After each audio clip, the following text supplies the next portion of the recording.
comment je suis passée de la mode à l'art. Bon, à un détail près, parce que mon premier amour, c'est quand même la photographie. J'ai découvert à l'adolescent les magazines de mode, Vogue en premier, il me semble, et le magazine 20 ans aussi. Et c'est ainsi que j'ai développé une culture de la photographie de mode au point d'avoir envie d'être photographe de mode. Et par un concours de circonstances, eh bien, je me suis retrouvée dans une école de mode, S-Mode en l'occurrence. Et ça a été presque comme par enchantement, comme guidée, parce que moi, je voulais être photographe de mode, sauf que l'école que j'avais convoitée venait de fermer, et donc j'ai trouvé une solution de rechange.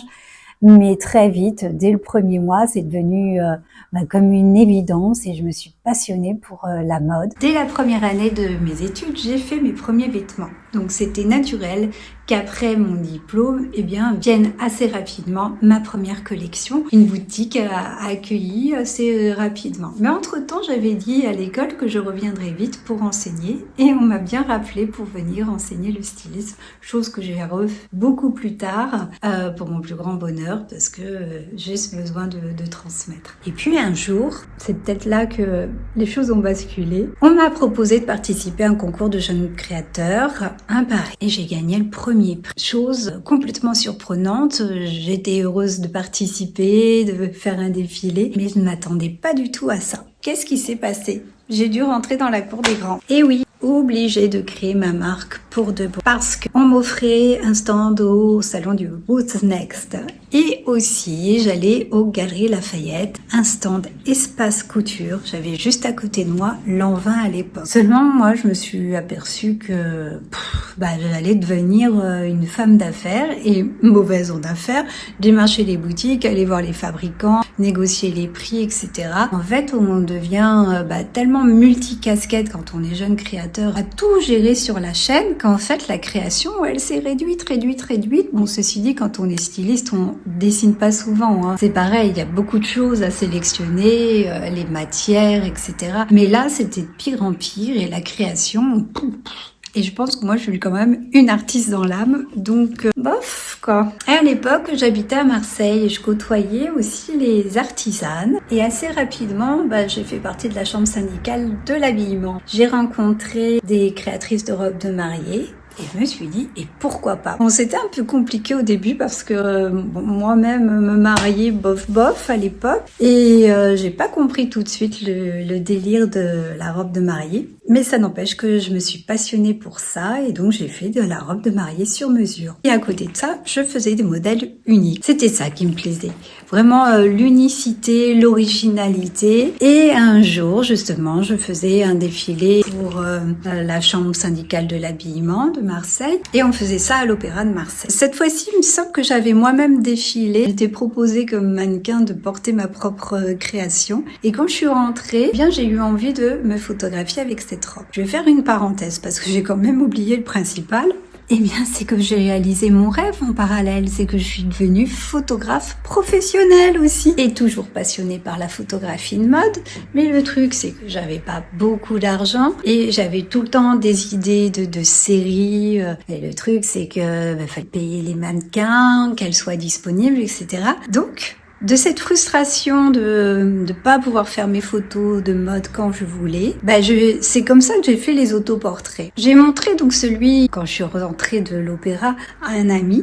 Il m'a dit « mais c'est super ce que t'as fait, tu devrais poursuivre ». Et de là est né le concept de la robe du week-end. Je vous explique. J'ai décidé que tous les vendredis, je me prenais 1 à 2 heures pour créer une robe. Oui, alors je vous dis pas à l'intérieur, les finitions c'était pas top, mais je créais une robe sur le mannequin, souvent en moulage, et je me prenais en photo. À l'époque, je faisais un photomontage, je mettais des têtes, des yeux, je faisais des petits monstres en fait, des femmes hybrides. Et puis je postais ça sur Facebook à l'époque, et puis j'envoyais ça aussi en newsletter par mail. Oh, je pense que c'était en 2008, quelque chose comme ça, 2008 ou en 2009. Et je me suis astreinte à ça, sauf pendant les périodes des grandes vacances. Donc j'en ai fait longtemps, j'en ai fait pendant 2 ans. Et ça a fait un petit buzz. Si bien que quand je sortais le soir, il y avait des gens qui venaient me voir et disaient « Ah, on attend la robe du week-end avec impatience. » Je les connaissais pas, ces gens-là. Jusqu'au jour où il y a une galériste qui m'avait remarqué justement sur les réseaux et qui est venue me voir et m'a proposé de participer à une exposition collective. Donc j'ai créé le Triangle des Bermudes. Donc là, c'est une série de photographies où j'ai créé des pin-up. Et donc j'ai fait cette série. Elle m'a demandé s'il serait possible de penser à une performance. Donc j'ai fait une série de performances dans sa vitrine où justement en une demi-heure je crée une robe sur moi-même, je la moulais directement sur moi, ensuite je me prenais en photo, je cousais derrière la vitre et les gens pouvaient me voir et j'avais mon ordinateur et j'avais fait le photomontage, quoi. Voilà, c'est comme ça qu'est né finalement mes premières performances et après j'en ai eu beaucoup d'autres. Moi j'ai même fait une performance auprès de performeurs très célèbres, c'était une exposition collective de grande envergure à Marseille en 2013. On est fait à Paris, je suis même allée faire ça en Algérie aussi avec un très bel accueil avec l'Institut français de Constantine. L'année dernière encore, on m'a proposé pendant la Biennale de Venise, mais j'ai pas pu parce que voilà, les circonstances de la vie faisaient que j'étais pas disponible. Mais voilà, je peux toujours en faire et ça me fait le pont entre l'art et la mode. Depuis très peu de temps, depuis 2 ans, je me suis mise à la peinture, donc j'en suis au balbutiement à tenter de me trouver un style, ce qui est pas évident. Donc et c'est encore moins facile d'être patiente. À côté de ça, ça fait des années. J'ai même commencé il y a 20 ans, quoi. Je découpe toujours les magazines et je crée des formes, souvent abstraites ou parfois je refais des silhouettes hybrides. Je les pose, jamais je utilise de colle pour pouvoir réutiliser les formes et je prends l'ensemble en photo et je finis sur l'ordinateur par de la peinture digitale ou une post-production.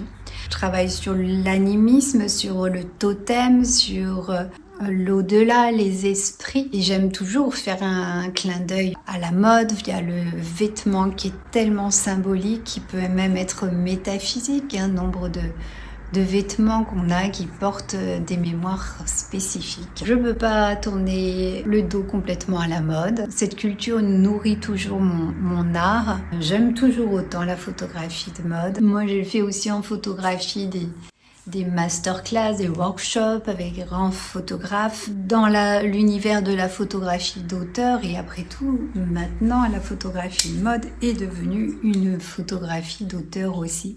Pas toute. Il y a une démarche, il y a un concept, il y a un regard, il y a un message. Donc finalement, le voile est si fin. Si c'est pas déjà fait, je veux bien un coup de pouce et que vous vous abonniez à ma chaîne et puis de liker cette vidéo pour m'encourager à en faire d'autres. Et je serai heureuse de vous lire en commentaire. À bientôt!